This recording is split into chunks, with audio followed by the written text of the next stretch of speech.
Magandang araw mga ka-viewers, mga subscriber ko. May nagpadala naman sa akin ng picture na gusto rin matingnan kung ano ang sakit ni Belma Rodriguez Saban, January 16, 1973. Siya pinanganak.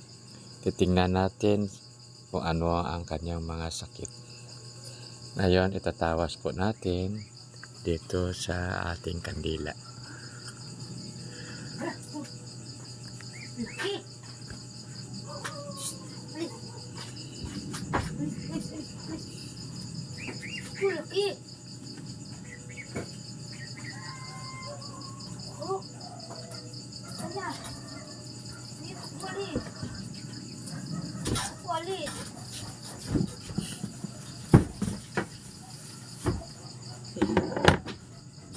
Walis.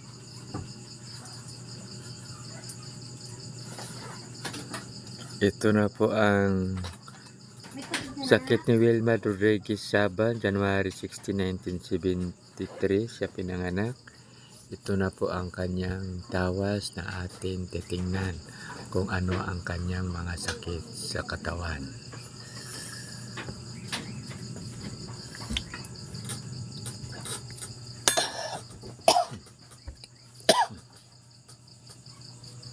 Opo ko sa usok.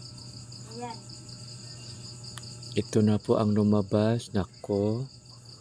Number 1, mayroon siya ay hirap na ito siya maghinga. Mayroon sa puso. Mayroon siyang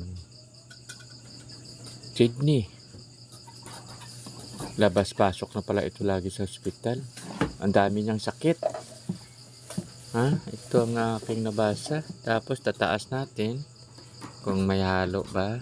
Uy, may ano din.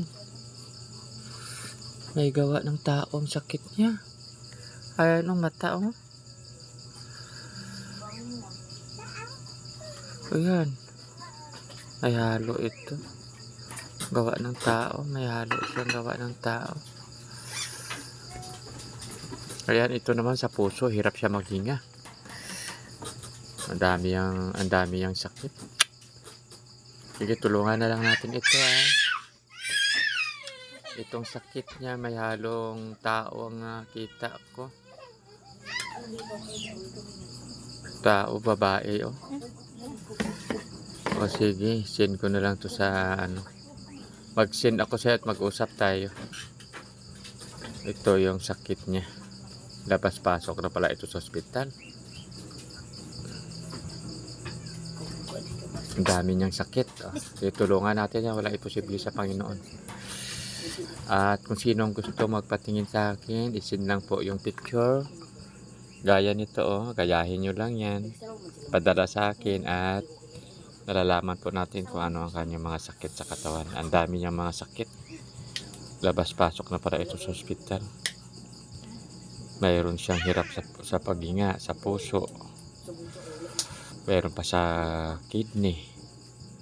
Ang dami niyang mga karamdaman, mga komplikasyon na ito. Tapos may halo pang gawa ng tao. Gagamutin natin ito. Walang imposible sa Panginoon. Kaya mga viewers ko, mag-send lang po sa akin ng mga pangalan at saka picture. Salamat po sa mga nanonood in Jesus name. Wala po imposible sa Panginoon. Kaya nga sabi ng Panginoon na sa Matthew 21:22, tayo po ay manalig sa Kanya at magtiwala lang po tayo sa Panginoon. Kahit ano pong mga karamdaman ay gagaling.